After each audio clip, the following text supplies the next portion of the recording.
Hey there. Welcome into the Ben Maynard program. Thanks for being here. Before we get started, a little bit of housekeeping to take care of. As you know, this program is available wherever you stream your podcasts. Just search the Ben Maynard program. Boom, it's right there. All right. Subscribe to it on whatever service you're using. When you subscribe, you get notifications as new episodes drop. Okay. You can even leave a 5-star review. How's that? That would really help me out a lot. Next, if you can't resist a little bit of this right here and you're watching on YouTube, I greatly appreciate it. But there's a few things that you have to do. First, again, you have to subscribe to the channel and hit the notification bell. That way, when new episodes drop, you'll get notified. Okay. Next, you have to give me a thumbs up. All right. I really appreciate the likes, they help out tremendously. And then next, you have to leave a comment. I dig the comments, and you guys know I reply to all of them. Let's see. What's next? Oh, yeah. Then you can follow me on Instagram, simply Ben Maynard Program, all one word, or follow me on TikTok. The handle is the Ben Maynard Program. Okay. So lots of ways to take in this show for your dancing and listening pleasure. And with that, before we get into what we're going to talk about tonight, I'm going to hit you guys with this every episode until the first week of October when this happens. So I want you to mark this on your calendar. Saturday, October 4th. Just locked this down yesterday. Saturday, October 4th. Okay. Sheriff Chad Bianco, Republican gubernatorial candidate for the year 2026, will be live and in this studio. All right. So you're not going to want to miss that one. It's going to be insightful, educational. It's going to be fun. We're going to have a good time with it. And I still haven't decided yet if we're going to live stream. We might live stream just because we can get a little bit of interaction from you, the audience out there. You guys can leave some questions or comments. So we might do that. It's kind of really up to me. I know that the sheriff is open to it, so we'll see how it goes. All right, I've got a little more than a month to really kind of kick it around and go from there. So again, Saturday, October 4th, mark your calendar. It's going to be a good one. You're not going to want to miss it. All right. So now, without further ado, let's hit this right there. That is it. So the year is 1975. Okay. The music is absolutely fabulous. All right. It's fantastic. So much tremendous music came out in that year. And I'm 10 years old. I'm 10 years old at the time. I'm just kind of starting to get into rock and hard rock. I would say the heaviest band I'm listening to at that time at 10 was Uriah Heep. I was introduced to Uriah Heep a couple of years prior to that from Brother Jim. And so 1975 was probably just before I got into my Kiss fandom. But needless to say, there's a lot of good music that came out. I'm familiar with probably, the bands that I'm covering, I just picked them at random. I picked them all at random. I know all the bands. I don't know all of their material. I'm familiar with the album names, a lot of the songs, that kind of stuff. So we're just going to go through this. I dug down. I did some homework. So I'm going to be doing a lot of reading here. Okay. Because like I said, I had to do a lot of homework, and it was easier to type it and print it rather than write it all by hand, which I've done that in the past. So without further ado, let's get into this. All right. Again, let's go hop in the Wayback Machine and travel all the way back to 1975. Too bad I don't have any little sound effects here on the table. We could have gotten it done. All right. So the first album we're going to talk about And I don't have the album covers. Some of them I own, some of them I don't. And I didn't really want to print them out. Just because it takes a lot of color ink. So, and remember, this podcast has no budget. So anyway, so most of you are going to be listening anyway, so it really won't matter. But for those of you who are watching, you're going to know every single one of these albums. I promise you. All right, so let's get into it. All right, the first one is from the Eagles. Everyone knows the Eagles. The Eagles released their fourth studio album in 1975, One of These Nights. Released on June 10th, the album marks a pivotal moment in the band's evolution, showcasing a transition from their earlier, more country-tinged sound to a smoother, more polished rock sound. They've always been known as like a country rock band. It features a blend of rock, country, and folk influences, underpinned by impeccable musicianship and harmony vocals. Always been a wonderful, uh, just the harmonies have always been great with these guys. Which became the hallmark of the Eagles sound. Those great harmonies. Absolutely. The album opens up with the title track, One of These Nights, a smooth mid-tempo song that blends soft rock and disco influences. Even before disco, right on the edge, right on the cusp of it, making it one of the band's most commercially successful songs. Its signature synthesized instrumental elements give the track a more contemporary pop-oriented sound compared to earlier material. Yet, it retains the band's signature harmony and melodic sensibility. The track reached number one on the Billboard Hot 100, making it the Eagles' first chart-topping single. Another standout track, love this one, Lion Eyes, showcases the band's storytelling prowess, a melancholy country rock song. It tells the tale of a woman who deceives her lover to escape the confines of her life. The song's catchy melody and compelling narrative were well received, reaching number 2 on the Hot 100. It embodied the blend of folk storytelling and California rock that defined the band's early work. Such a good song. I remember having that single and I didn't understand, like I said, I'm 10 years old and I didn't understand a lot of the lyrics. I mean, I knew what they were singing, but I didn't catch the message behind the lyrics. Kind of weird. So other notable songs on the album include Take It to the Limit. That is such a cool song. A power ballad featuring Randy Meisner's high vocals and emotional intensity. This track became an anthem for many fans and has since been a staple in the band's live performances. The song's yearning lyrics and sweeping instrumental arrangement created a perfect balance of tension and release, which was a signature of the Eagles' songwriting style. One of These Nights also features songs like Wasted Time and Too Many Hands, which explore themes of frustration, disillusionment, and love, all set against lush, layered arrangements. The album's production, led by Bill Szymczyk, yep, that's what it says right here, is polished and precise, with each song displaying meticulous attention to detail. In terms of cultural impact, One of These Nights cemented the Eagles' place in rock history. The album went on to become one of their most successful releases, reaching number one on the Billboard 200 album chart and earning platinum certification. Its blend of soft rock, country, and pop elements helped shape the sound of the 70s and beyond, leaving a lasting influence of evolution on mainstream rock. Absolutely. Great album. Great album. Let's see. Next, we have like I think we have like 14 of them that we're going to cover. 15, I think it's 15.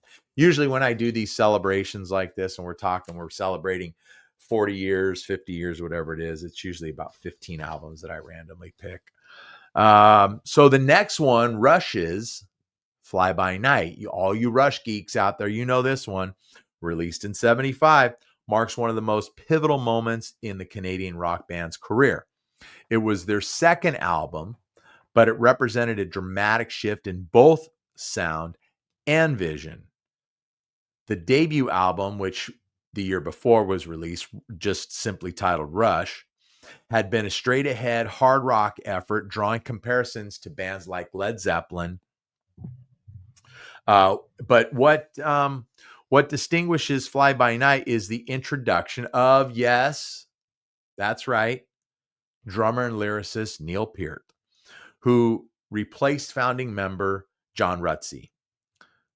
Peart's arrival not only elevated the group's musicianship, but also steered their creative direction toward the progressive rock style that would come to define them. Absolutely. Musically, the album is more adventurous than its predecessor. Guitarist Alex Lifeson, bassist and vocalist Geddy Lee, and Peart began experimenting with odd time signatures and more dynamic arrangements. Greater instrumental interplay as well. Songs such as By Tour and The Snow Dog showcase extended multi-part structures that hinted at the epic compositions Rush would later perfect. At the same time, the album retained a raw rock energy, particularly in tracks like Anthem, which opens the record with a thunderous statement of intent. Now, lyrically, Fly By Night demonstrates Peart's literary influences and philosophical bent.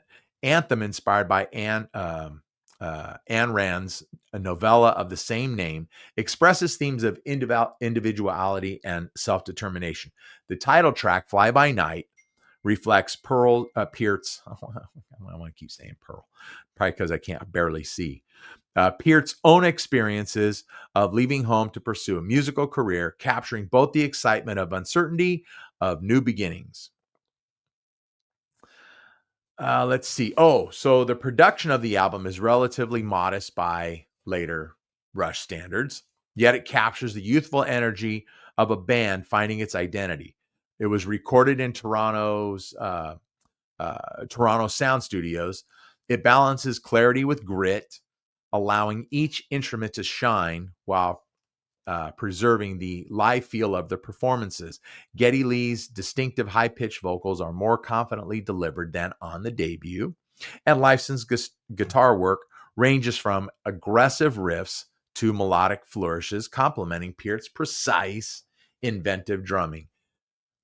I think most people consider Neil Peart to be like one or two as far as drummers are concerned. I know in high school, everybody was like, Neil Peart, Neil Peart, Neil Peart. Although we all mispronounced it at that time. It was always Peart, Neil Peart, Neil Peart, but it's actually Peart. While Fly By Night was not an immediate blockbuster, it was a commercial step forward, earning Rush their first gold album in the United States. More importantly, it laid the foundation for their evolution into one of rock's most ambitious and enduring acts. 40 years, guys, 40 years they went. The album captures the excitement of transition, a band leaving behind imitation and beginning to carve out its own unique identity. Yes, most definitely. What did I get here? Yes. Released in May of 1975, Venus and Mars was Paul McCartney and Wings' follow-up to their massively successful Band on the Run. I didn't have either of those albums, unfortunately.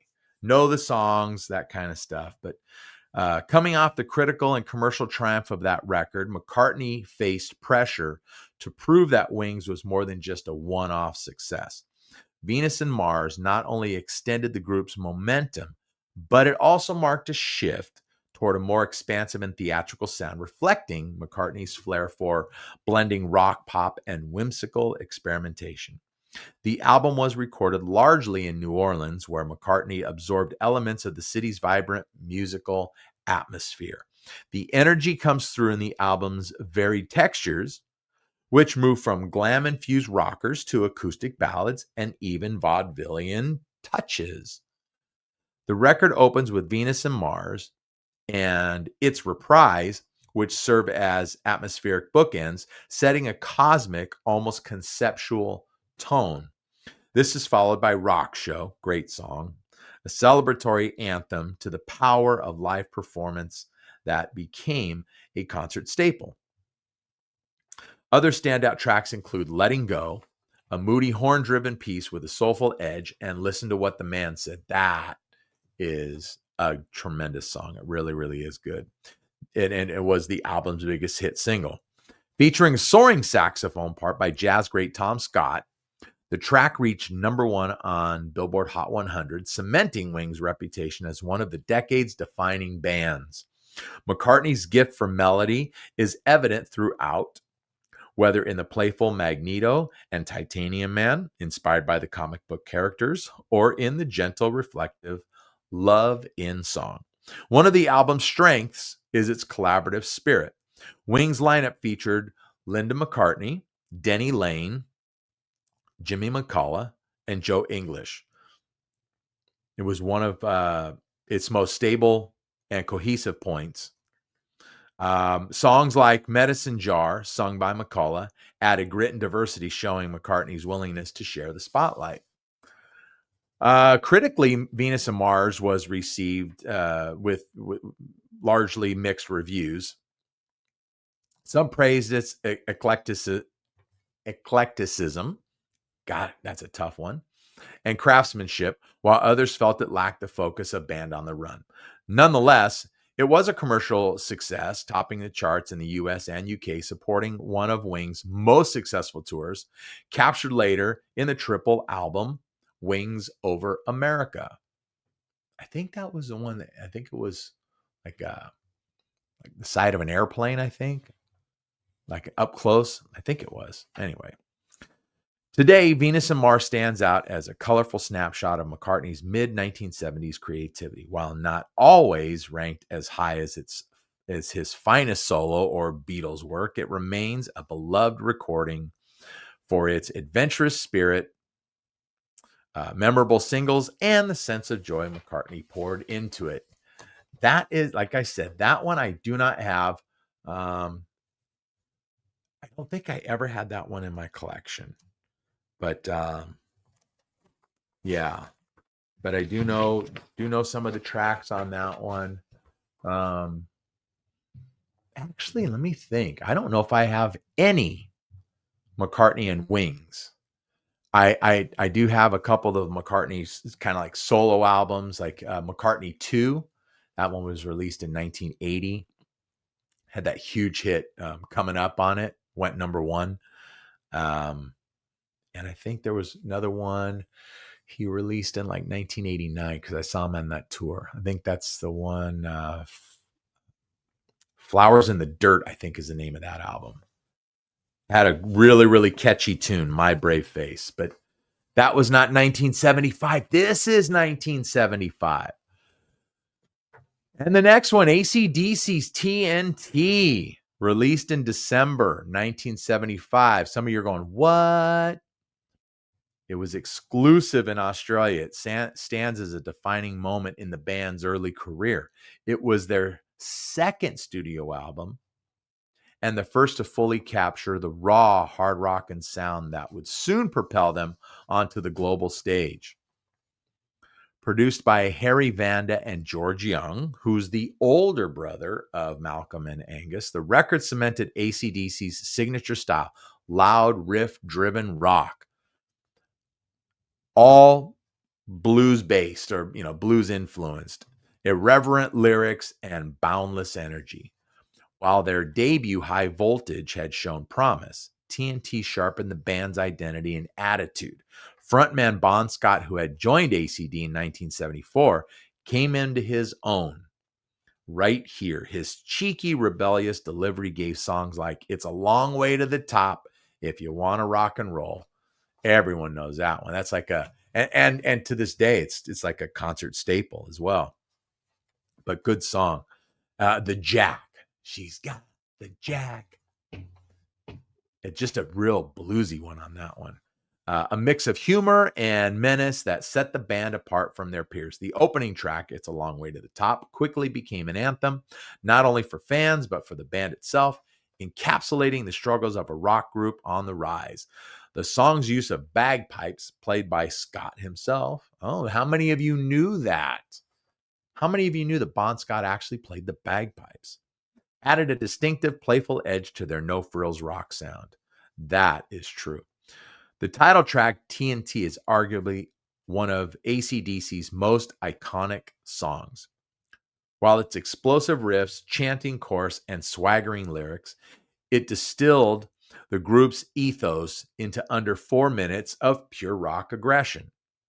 Alongside it, tracks like Rocker and Livewire showcase the band's frenetic energy, destined to ignite live crowds. Meanwhile, the Jack offered a slower, as I said, bluesy groove with lyrics that walked the line between tongue-in-cheek humor and body storytelling.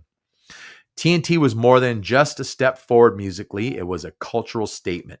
The album captured AC/DC's rebellious, working-class spirit and irreverent sense of fun, helping them forge a loyal fan base in Australia. Its success laid the foundation for their international breakthrough, as several tracks would later appear on the worldwide version of High Voltage, released in '76. Today, TNT is remembered not only for its standout songs, but also for solidifying the chemistry of Bon Scott, Angus Young, Malcolm Young, Phil Rudd, and Mark Evans as a powerful lineup. It was a record that turned AC/DC from a promising pub act into a band destined for global dominance. Raw, raucous, and unapologetic, TNT remains one of the essential snapshots of AC/DC's early firepower and a cornerstone in rock history. And I would say that a good portion, maybe half of the like hardcore AC/DC fans are I mean, they're like Bon Scott. Bon Scott's the guy. Even though they didn't reach their peak in popularity until after Bon's death. They were on the verge when Bon died in 79 or early 80, right around there. But then they jumped right back into it with Brian Johnson and Back in Black, one of the absolute biggest albums ever. So, yeah, AC/DC, great album, great band. And really, most of that Bon Scott stuff didn't even get released in America until, I think it was until after Back in Black was released. Highway to Hell, of course, was. But some of that other stuff, I think Dirty Deeds, and then, of course, Powerage, something I don't remember. Anyways, moving on. The next one, Dreamboat Annie from Heart, a record that introduced the world into the band's unique blend of hard rock power, acoustic folk textures, and soaring emotional vocals. At a time when rock was largely dominated by men, sisters Ann and Nancy Wilson carved out a space for themselves with both intensity and vulnerability, reshaping what a rock band could look and sound like. The album not only launched their careers, but also set a new standard for women in rock. Most definitely. I think everybody looks to Heart in the rock space for like the pioneers of that. From the opening track, Magic Man, great song, the Wilson sisters made their presence known with a song that combines heavy guitar riffs, a hypnotic rhythm section, and Ann's powerhouse vocals. It's a declaration of confidence, establishing the band's hard rock credentials. Just a few tracks later, Heart showcases their range with the title song, Dreamboat Annie, a delicate acoustic-driven ballad that leans on folk and progressive rock influences. The juxtaposition of power and tenderness became a signature trait of Heart's music. Crazy on You, everyone knows Crazy on You. One of the album's standout singles, remains a defining moment, introduced by Nancy's intricate acoustic guitar work. It bursts into full throttle rock, balancing vulnerability with raw passion. The song's intensity reflected the uncertainty of the 70s, both politically and culturally, while also spotlighting the band's mastery of dynamics, able to shift effortlessly from soft folk passages to hard rock explosions. Beyond its singles, Dreamboat Annie unfolds like a journey. Short reprises of the title track appear throughout, lending the record a conceptual, almost symphonic feel. Tracks like Soul of the Sea and White Lightning and Wine reveal the group's willingness to experiment, weaving in progressive elements alongside more straightforward rock grooves. The blending of genres helped Heart stand out from peers who often remained confined with one stylistic lane.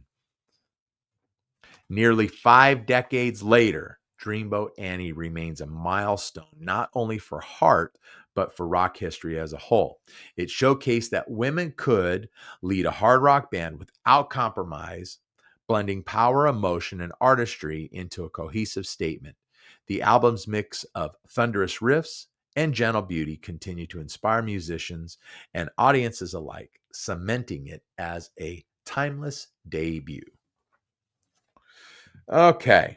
Oh, some of you are going to dig this one right here. Yep.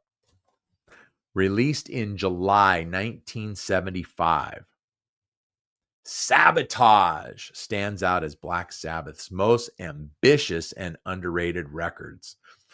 Coming off the back of their monumental early run, Black Sabbath, which was released in 1970, through Sabbath Bloody Sabbath in 1973, the band was under increasing strain. Legal disputes with their former management consumed much of their energy, and the title Sabotage itself reflected the sense of betrayal and interference the group felt during its creation. Yet, instead of succumbing to the chaos, the band channeled that tension into an album of sharp intensity, blending their signature heaviness with progressive experimentation. The record opens with Hole in the Sky, a bruising, riff-driven track that immediately asserts Tony Iommi's mastery of the guitar. It's a fierce, straightforward statement, which before the band plunges into more territory. Symptom of the Universe follows as one of the record's towering achievements, widely considered a proto-thrash metal blueprint. Its relentless chugging riff, combined with Ozzy Osbourne's raw vocals, laid the groundwork for the next generation of heavy metal bands. The song's unexpected acoustic outro, however, also highlights Sabbath's growing willingness to merge heaviness with pastoral textures. I think I heard Tony mention something one time in an interview that just sometimes slowing stuff down or even going soft makes something even heavier.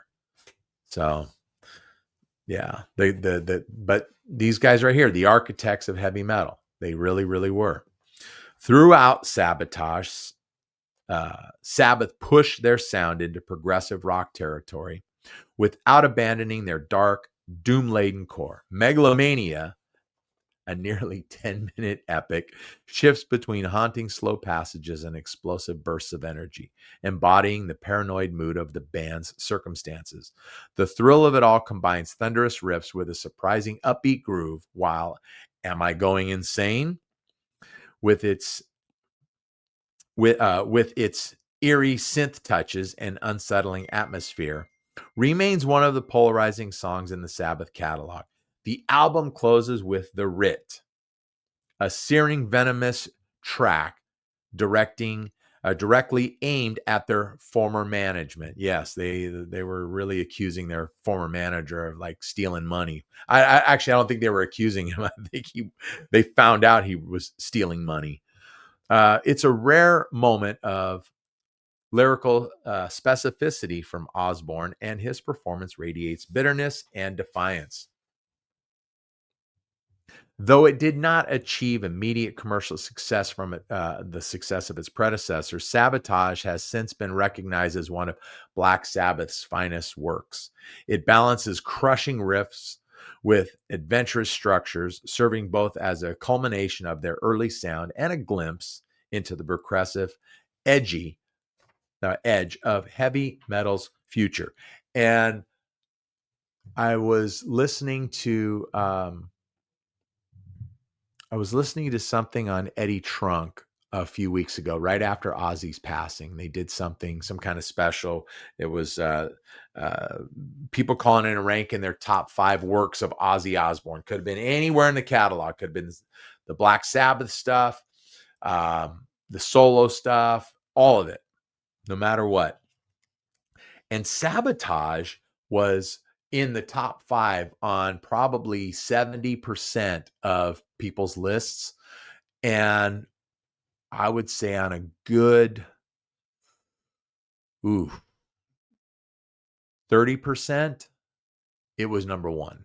It was, I mean, and that, like I said, that goes from the Black Sabbath stuff to Ozzy's solo stuff. I mean, Sabotage was their favorite. So yeah, it was something. Okay.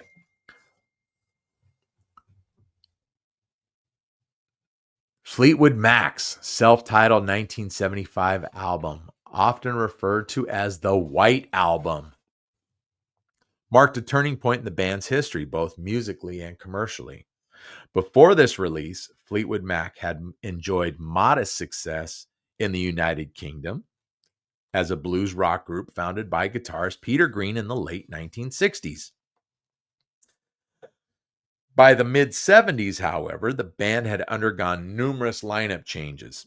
The recruitment of Lindsey Buckingham and Stevie Nicks in late 74 transformed the group's sound, steering them firmly toward a more radio-friendly California-inflected pop rock style that would define their great successes. Well, the band definitely did go a different direction, and you can't really say anything bad about it because we know it came after this album here that we're talking about right now. That was one of the biggest selling albums in the history of rock, in the history of music, period. That would be Rumors, okay? Just so you know. Okay, so released in July of 75, Fleetwood Mac was the band's 10th studio album, but it felt like a new beginning, of course, with a new lineup. The chemistry between Christine McVie, Lindsey Buckingham, and Stevie Nicks created a dynamic 3-songwriter structure that gave the record its distinctive variety. McVie's soulful melodic ballads such as Over My Head and Say You Love Me provided warm, approachable pop sensibilities. Stevie Nicks introduced a mystical, ethereal quality with her songwriting debut for the band, most notably on Rhiannon, and Landslide, both of which became enduring classics. Lindsey Buckingham brought sharp, energetic guitar work and layered arrangements, exemplified by songs like Monday Morning and Blue Letter. Together, these diverse contributions gave the album balance, accessibility, and emotional depth. The result of this this new sound, was perfectly aligned with the mid-70s FM radio landscape. The album initially had a slow commercial rise, but it eventually reached number 1 on the Billboard 200 album chart and remained on the charts for over a year. The singles such as Rhiannon and Say You Love Me and Over My Head all became hits, establishing Fleetwood Mac as major players in the American rock scene. Critically, this album received praise for its polished songwriting and the fresh energy brought by Buckingham and Nicks. More importantly, the album laid the foundation for the band's monumental follow-up, what did I just say? Rumors, which would become one of the best-selling albums of all time. In retrospect, the 1975 record represents the moment Fleetwood Mac found its definitive identity, a perfect fusion of pop hooks, rock textures, and deeply personal songwriting. It remains a landmark in their catalog, not only for revitalizing the band, but also for reshaping the sound of mainstream rock in the mid 70s. I am going to say something about Lindsey Buckingham right here. We're not talking about 1987, but they released an album in 1987. What was the name of the album? Was it Mirage? I think it was Mirage, but there was a song Big Love. And that studio version is pretty good. It's okay. The version you need to go and check out is the live version of that song from what was that album? They did it in like 1997 when they kind of came back together. What was the album? I can't remember. I've got it. I've got the CD and the album or the live version of Big Love. Oh man, absolutely killer. And it's just Lindsey by himself and an acoustic guitar. And when it comes to actually throughout the whole song, you would think that there's two guys playing guitar. And then when he really breaks into the guitar solo on that, it sounds like there could be three guitars playing. Tremendous, and uh, um, criminally underrated guitar player in Lindsey Buckingham. Great stuff. All right, so next up, let's see, A Night at the Opera by Queen. It's widely regarded as one of the band's greatest achievements and one of the most ambitious rock albums of the 70s. Absolutely, of course, one of the favorites of Queen fans. Its title, borrowed from the Marx Brothers' 1935 comedy film, is fitting as the record blends theatricality, humor, and virtuosity in a way few rock albums had attempted before. Often described as the album that made Queen international superstars, I would agree. It showcased their eclectic style and solidified their reputation for innovation. Yes, absolutely. At its core, A Night at the Opera is a genre-defying work. Each track explores a different musical territory, from hard rock and progressive rock to vaudeville, balladry, and even opera itself. The opening song, great song, Death on Two Legs, is a scathing attack on the band's former manager, setting the tone with raw aggression and biting lyrics. What is it with managers? We read it from Black Sabbath, got it here from Queen. Come on. But that was a thing. That was a real thing in the 70s. Managers were taking their bands to the cleaners. In contrast, Lazy on a Sunday Afternoon and Seaside Rendezvous display Freddie Mercury's love of music hall traditions, complete with playful arrangements and vocal theatrics. Brian May's contributions highlighted another side of the album. 39 blends folk influences with science fiction storytelling, presenting a heartfelt ballad about space travel and the passage of time. His guitar work is equally striking on heavier tracks like Sweet Lady and the intricate The Prophet's Song, a complex, multi-layered epic featuring unusual time signatures and choral vocal effects. Roger Taylor's I'm in Love with My Car, such a good song, such a good song. Though tongue-in-cheek, became a cult favorite and reflected his unique sense of humor. John Deacon's You're My Best Friend, with its warm electric piano sound, offered a tender and accessible contrast, becoming one of Queen's most beloved hits. I don't think you can get away from any Queen show without hearing that song. And if you're a Queen tribute band, you know that one's in the set every single night. Of course, we have to talk about the album centerpiece, which is what? Bohemian Rhapsody. The most famous Queen song of all time. Of course it is. Of course it is. Its ambitious structure, shifting from ballad to operatic interlude to hard rock climax, was unprecedented in popular music. Initially considered too unconventional for radio, it went on to become a massive commercial success and a defining moment in rock history. It was pretty big in the 70s. It was. But can you tell me what brought that song back and probably made it bigger the second time around? I'll give you to the count of three. 3, 2, 1. Wayne's World. Remember that? Remember the scene in Wayne's World where they're playing it, they're driving in Garth's car and they're all singing it. And I think that's the one that really, really brought it back. A Night at the Opera was Queen's first number one album in the UK and eventually achieved platinum success in the United States. More importantly, it demonstrated that rock music could embrace theatricality and high artistry without losing its edge. Nearly 50 years, no, it's 50 years now. Nearly 50 years later, the album continues to be celebrated as a landmark in Queen's career and in the broader history of rock music. Absolutely. Absolutely, without question. We're getting there. We're getting close.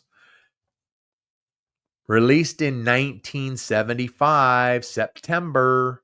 Not Queen. We just talked about Queen. Pink Floyd's Wish You Were Here.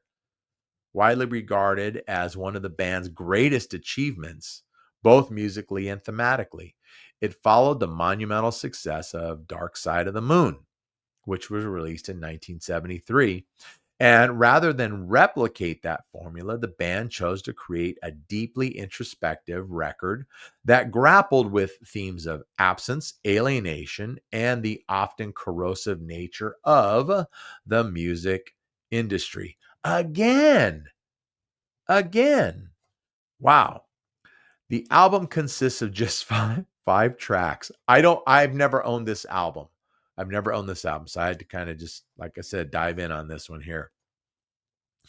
It opens and closes with Shine On You Crazy Diamond, a 9-part suite split into 2 halves. This piece serves as a tribute to founding member Syd Barrett, whose mental decline and eventual departure from the band left an indelible mark on the group. The haunting 4-note guitar motif played by David Gilmour sets a somber, reflective tone, while Richard Wright's keyboards and Nick Mason's drumming add depth and atmosphere. Barrett himself, I think most of us have probably heard this one, made an unplanned visit to the studio during recording, an event that stunned the band and further emphasized the album's central theme of loss and memory. Yes. Between the 2 halves of Shine On, the album explores other forms of disconnection. Welcome to the Machine critiques the dehumanizing machinery of the music business. With Roger Waters' lyrics warning about exploitation and conformity. The track is dominated by synthesizers and mechanical sound effects, creating a cold dystopian mood. Have a cigar. Everyone knows that one. Have a cigar. Over here, dear boy, have a cigar. You're gonna go far. You know that one. Come on. Have a Cigar continues the critique, but does so with biting satire. Sung by guest vocalist Roy Harper, the lyrics mock record executives who see artists merely as products, asking the now famous, which one's pink? A real question the band had been asked by industry figures. The title track, Wish You Were Here, is perhaps the emotional core of the album, stripped down and acoustic. It contrasts with the more layered arrangements of the other songs. Its lyrics address absence. There you go. Both Barrett's physical absence and the emotional distance people often feel from each other. The song has since become one of Pink Floyd's most beloved works, resonating with listeners far beyond its original context. Upon release, Wish You Were Here was met with mixed reviews, but over time it has come to be hailed as a masterpiece. Its fusion of personal grief, industry critique, and sonic experimentation make it not only a defining Pink Floyd record, but also one of the most enduring albums in rock history. And an iconic cover. I think that, yeah, of course, because the album's celebrating 50 and it was just released. Uh, it just celebrated 50 years. There was some stuff online about the guy who was, if you're familiar with the cover, there's a guy shaking it. There are two gentlemen in a suit sitting, they're standing in looks, I don't know, they're standing somewhere outside, and one of them's on fire. They're shaking hands and the other one's on fire.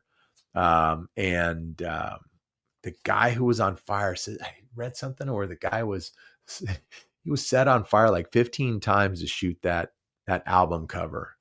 And I think the guy's still around. He's still around. He's really, really old now. Okay, here we go. Landmark album. Born to Run. Bruce Springsteen's Born to Run was released in August of 1975. I think that just celebrated this week.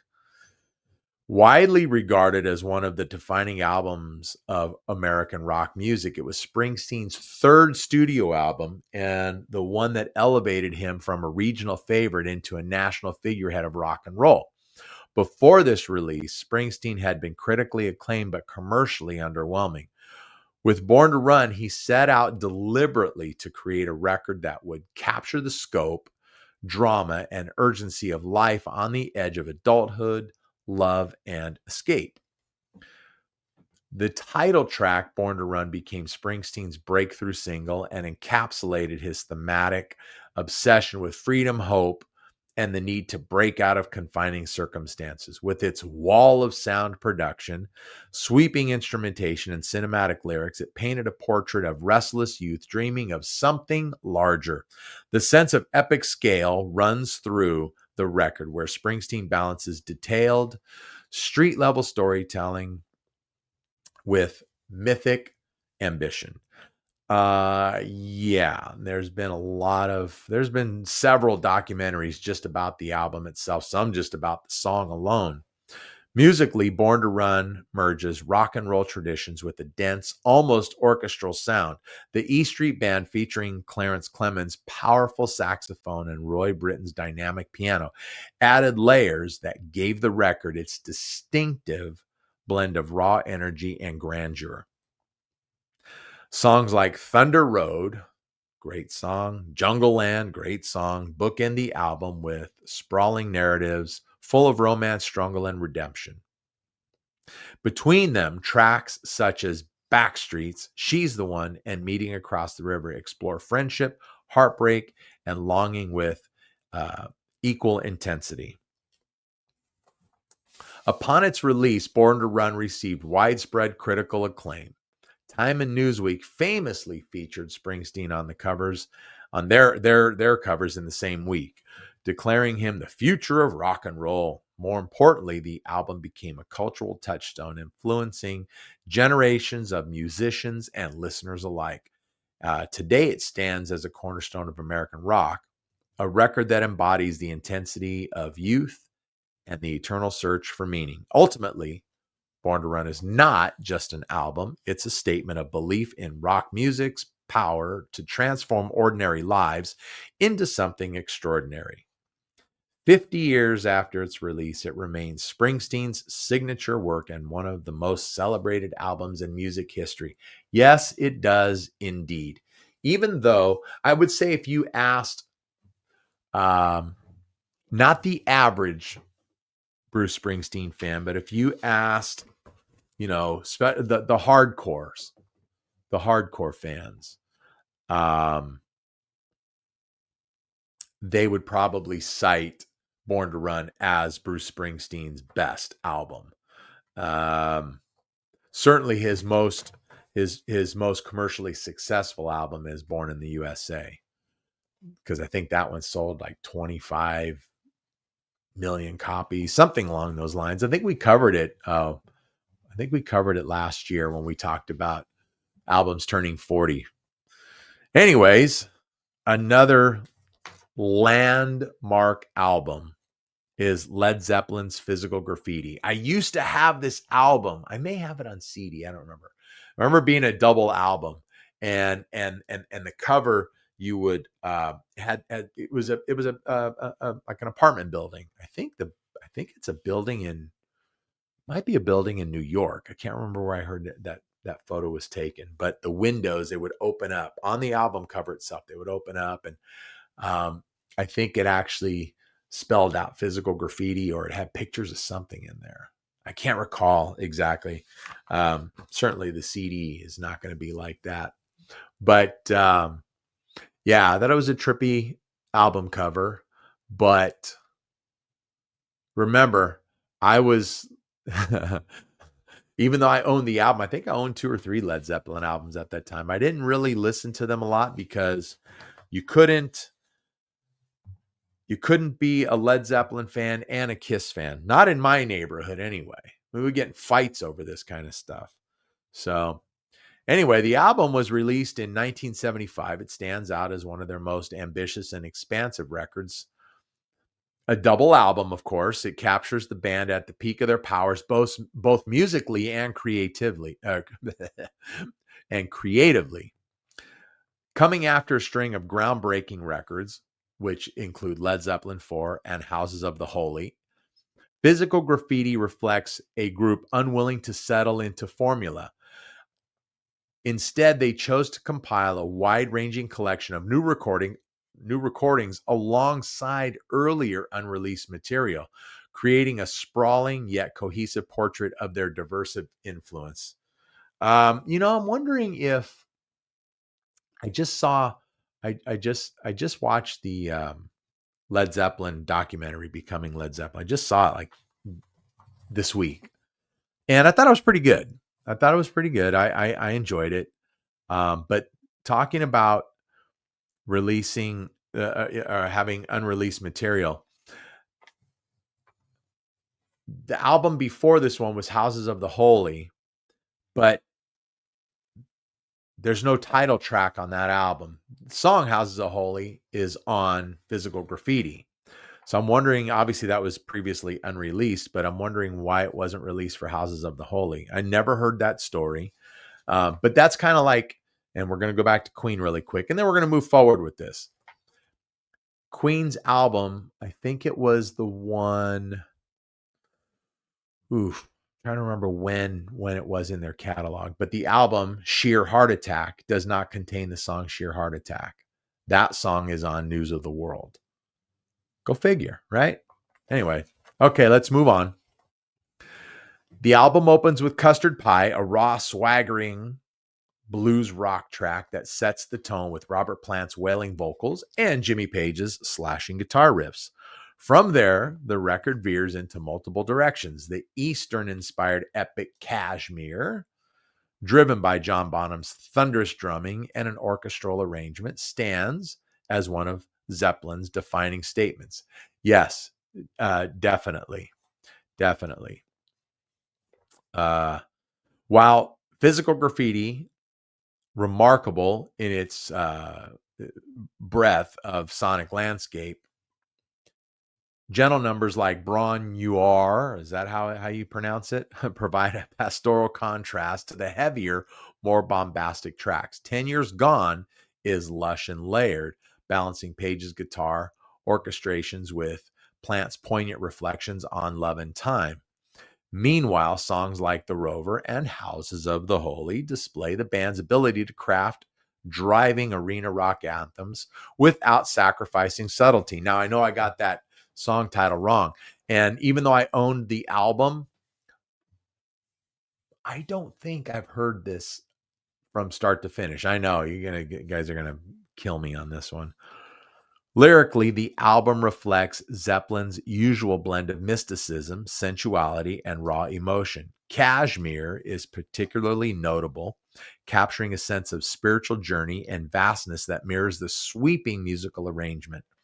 Elsewhere, the words are more playful or personal, but always delivered with Plant's unmistakable intensity. 50 years later, Physical Graffiti remains essential listening. Maybe I should go explore it, right? Its diversity and scope make it more than just a collection of songs. It's a showcase of what a rock band at their creative zenith can achieve. From blistering hard rock to delicate acoustic passages, it embodies Led Zeppelin's restless spirit and enduring influence. Absolutely. Oh, yeah. Oh, yeah. Released in April of 1975. We talked about this a little bit, so I'll get through this quickly. But Aerosmith's Toys in the Attic marked a turning point in the band's career, establishing the Boston-based Rockers as one of the defining hard rock bands of the 70s. Their self-titled debut in 1973 and Get Your Wings in 1974 had shown flashes of promise, but Toys in the Attic elevated the group to mainstream success with a sharper sound, stronger songwriting, and the kind of swagger that would become their signature. Such a good album. Such a good album. The album opens with the explosive title track. And I think we talked about that. And I think that was it's one of my I think I said that might have been my favorite track on the album. I can't recall.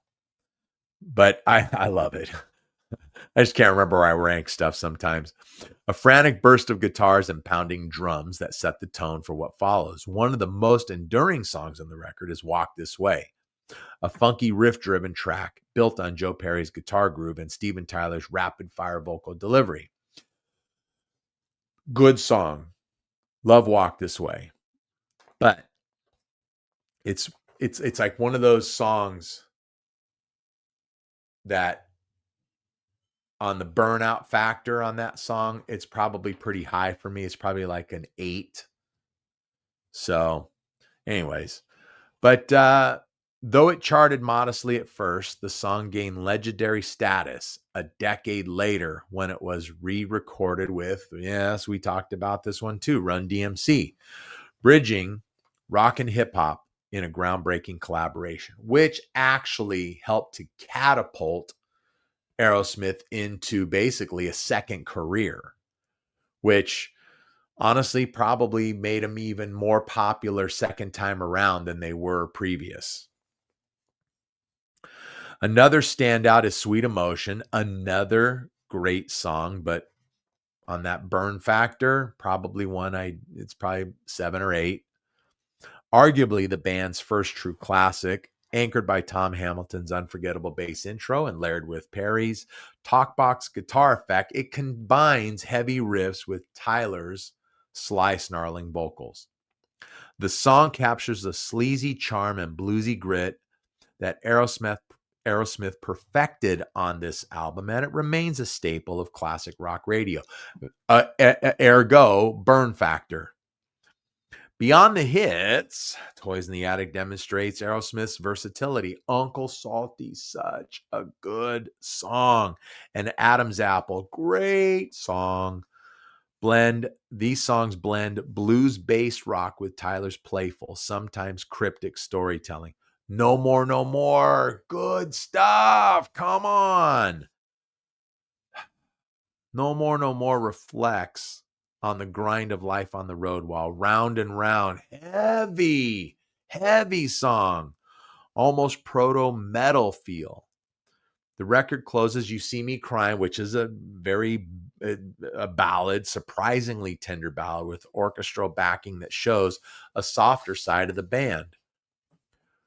Now, commercially, the album was a breakthrough, eventually going multi-platinum and securing Aerosmith's place in the rock pantheon. Critically, it has often been hailed as the band's finest hour. It's my favorite, capturing them at their hungriest and most creative, while later releases would bring bigger commercial hits. Toys in the Attic remains a fan favorite for its raw energy and unfiltered attitude. Yep. 50 years after its release, the record still feels vital, a testament to Aerosmith's ability to fuse blues, hard rock, and sleaze into something uniquely their own. Toys in the Attic isn't just an album, it's the sound of a band stepping into its prime. And I do. I think that one was my favorite of the Aerosmith albums. I think my next favorite was Night in the Ruts. Great album. We talked about that. Talked about this one too previously with a past guest on the podcast, but we spent so much time talking about all kinds of other stuff. We didn't dive. We touched on it a bit, but we didn't dive into it. But we're almost done. We're almost done, folks. Released on March 19th, 1975. Dressed to Kill was Kiss's third album and a pivotal step in the band's evolution from underground cult act to arena-filling spectacle.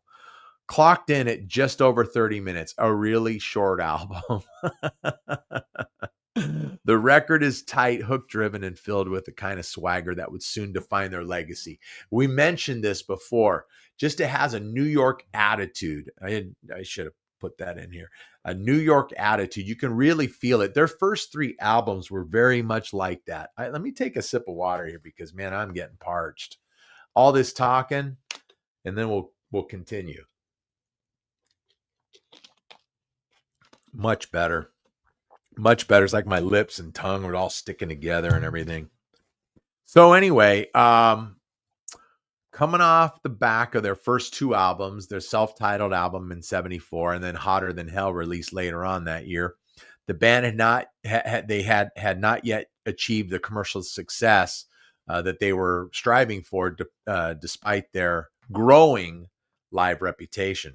Casablanca Records was struggling financially at the time, big time. They pushed the band to deliver a more accessible album, which resulted in Dressed to Kill.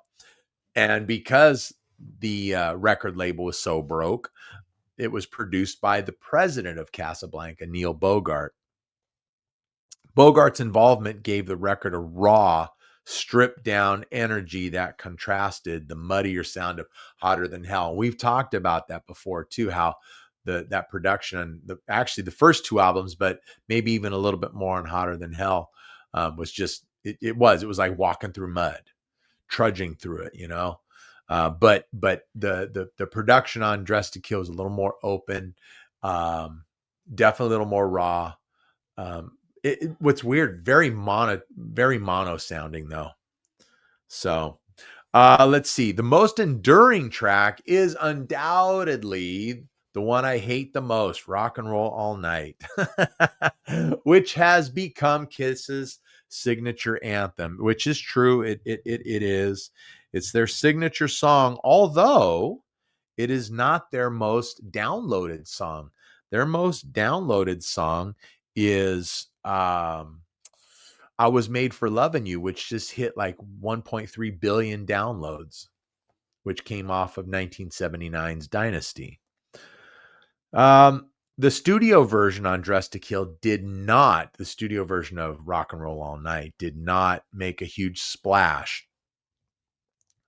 It didn't actually become a big song until the Alive album, which was later released in 75. And it's not in my list. It's not on the podcast tonight. We're not going to talk about Alive because that album is going to get its own episode all to itself. That's coming, people. Oh, you just can't wait, huh? Let's see. Other highlights include the opening track, Room Service. Such a good song. Such a good song. A cheeky celebration of life on the road. Come On and Love Me. Great power pop flavored rocker with it's just an irresistible hook. And such a good song. It'd been a part of the band's set list for many years. She was actually an old Wicked Lester song. Musically, Dressed to Kill showcased a leaner, more melodic Kiss. The riffs are crisp, the rhythms are punchy, and the songs rarely overstay their welcome. Ergo, a 30-minute album. Very short songs. Let's see. It was less heavy than Hotter Than Hell, but more radio friendly, bridging the gap between their raw beginnings and larger than life sound that would dominate their later albums. Yes, they did go for a bigger sound later on. The cover of the album is also iconic in its own right because the band members, famous for their the makeup and the stage costumes and everything. They appear on the cover on a New York street corner in business suits. The thing is, none of them owned any suits. They were all borrowed from their manager, Bill Aucoin. They raided his closet. And if you look closely at the cover, you'll see that, like, Gene was the tallest, or well, is the tallest one in the band. And if you look at what Gene's wearing, it doesn't fit him at all. The sleeves on the jacket are short. They go up his wrist, and the pants are really short. And I think he's wearing clogs. Although Dress to Kill wasn't a massive commercial success upon its release, it did lay the foundation for the band's breakthrough album, which we mentioned, Alive. It was released later on, which we're at the end of August. So I think we've got 2 months before that album's 50th anniversary. So you got something coming to you, people. It's remembered as a turning point, an album where Kiss sharpened their identity, delivered some of their most enduring songs, and dressed the part of rock icons on the rise. Well, maybe. So I've got 2 more for you, so hang in there. We're going to get to them really quick. You guys know that I'm a huge Uriah Heep fan. Well, yeah. Look it up. Remember, I haven't shown any album covers here, so you're going to have to look these ones up.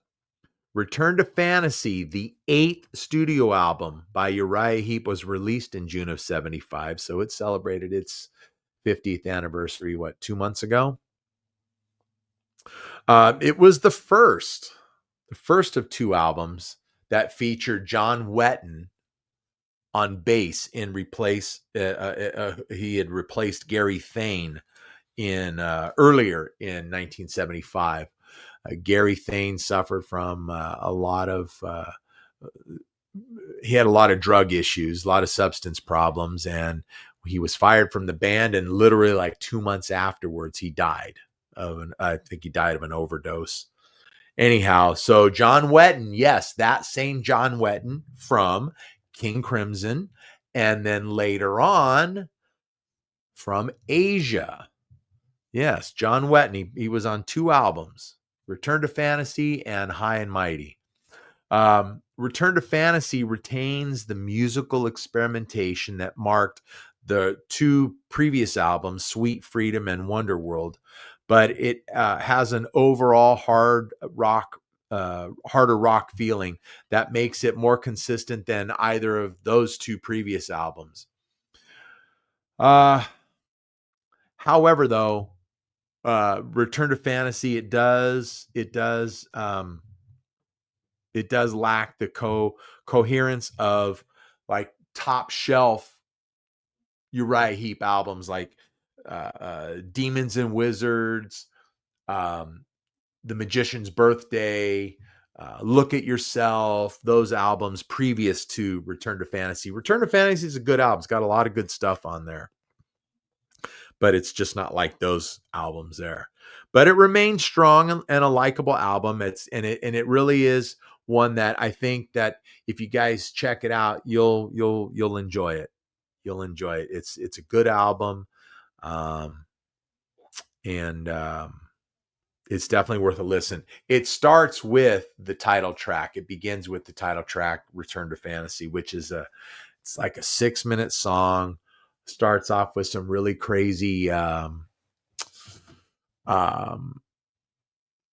keyboards and that kind of stuff, but it kicks in. It's such a good song. And truth be told, it might be my favorite song on that particular album. So, all right, moving on. Last one.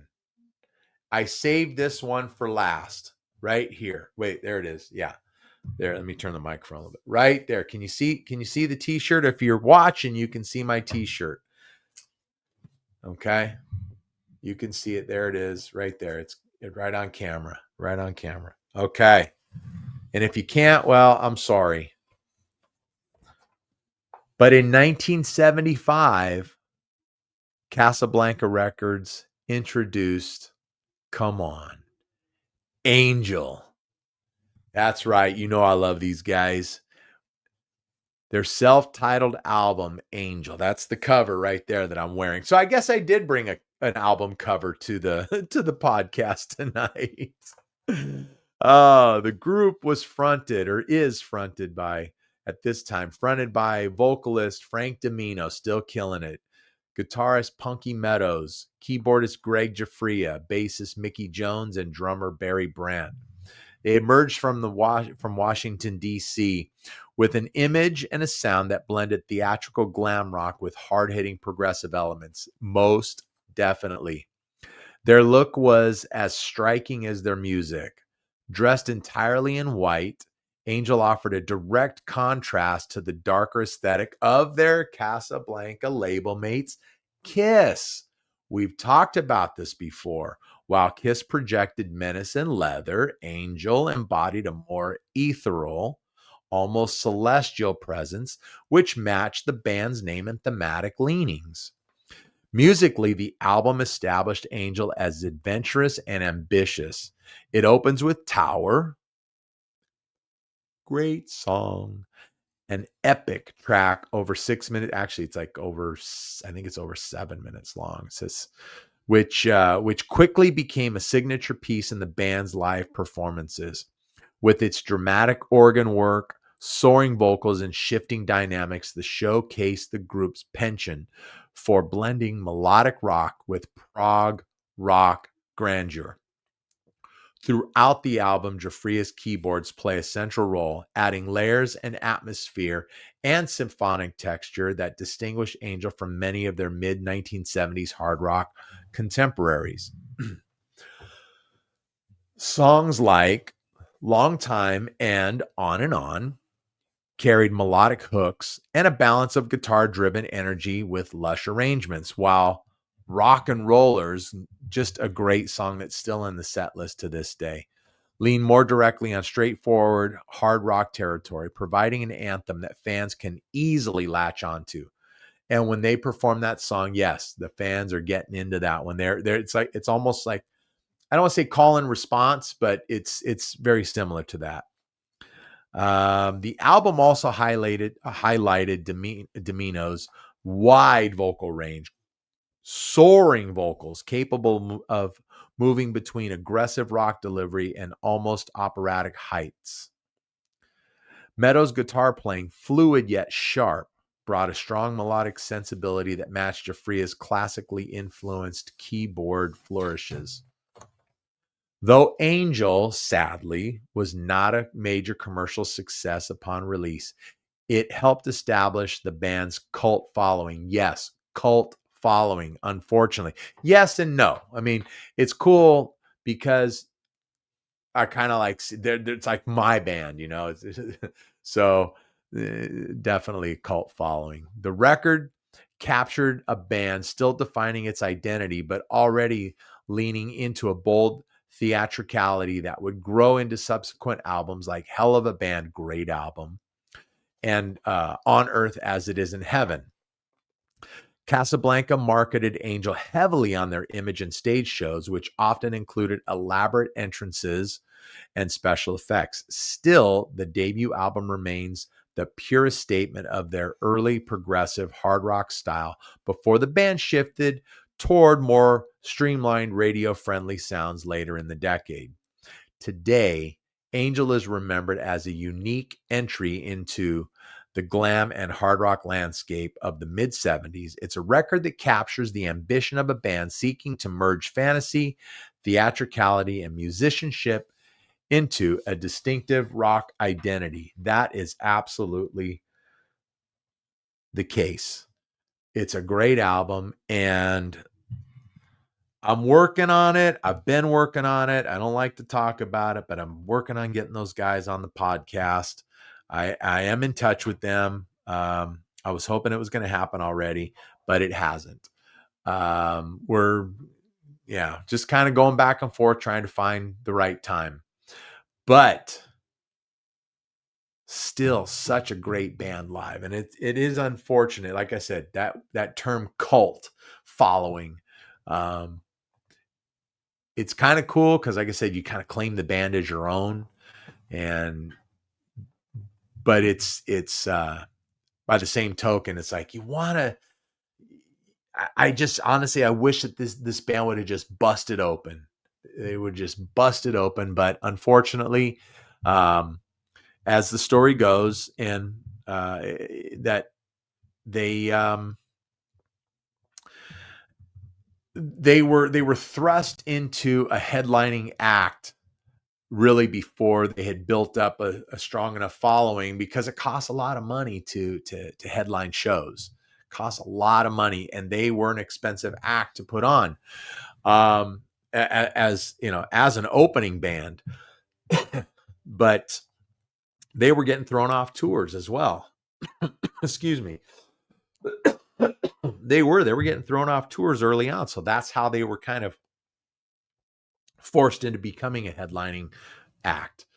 Anyway, so I hope you enjoyed some of that. I hope you have some of those records or albums in your collection. If you don't, go out and get them. And look, okay, of course, you can just go and stream them. Go on to whatever music service you use, and you can check them out and stream them. But we're all kind of like the same age group here. Okay. Most of my audience is right in this age demographic. So let's listen to music the way that we've always listened to it, from beginning to end. All right. And let's enjoy it. So I'm going to remind you guys before we cut it, mark it on your calendar. October the 4th. It's a Saturday, October 4th. Sheriff Chad Bianco, gubernatorial candidate for the state of California, will be live in this studio. Okay. It's going to be a great time. It's going to be very educational and very informative. So mark your calendars. You're going to want to be here for that. All right. That's it. Enjoy the music. Check everything out. As you guys know, this program is available wherever you stream your podcasts. Just search the Ben Maynard program. Boom, it's right there. You got it. Subscribe to it, okay? When you subscribe to it, you get notification anytime a new episode drops. All right? However, if you're watching on YouTube, thanks for doing that. I greatly appreciate it. But there's a few things you got to do. You got to subscribe to the channel and hit the notification bell. That way you get notified when a new episode drops, just as tonight's episode. Then you got to give me a thumbs up because I deserve it. All right. And it helps out the algorithm for whatever reason it does. I don't know. Okay. And then you got to leave a comment because I love the comments and I reply to your comments. All right. And you have to tell 1,000 of your family and friends. Tell 1,000 of your family and friends. Come on, please. 1,000's not that many. You know them. You know 1,000. So come on. Let's get it done. All right. Then follow me on Instagram. All one word. Ben Maynard Program. Or follow me on TikTok where I'm a little more active. The Ben Maynard Program. That's the handle there. Okay. So we're done. We're out. I appreciate you guys being here. Thank you so much. I had a good time bringing a few albums your way and discussing it with you. And I hope you guys enjoyed it too. Seek these albums out. Check them out. Give them a listen. I guarantee you'll enjoy almost every one of them. All right. I'll see you guys next time. Okay.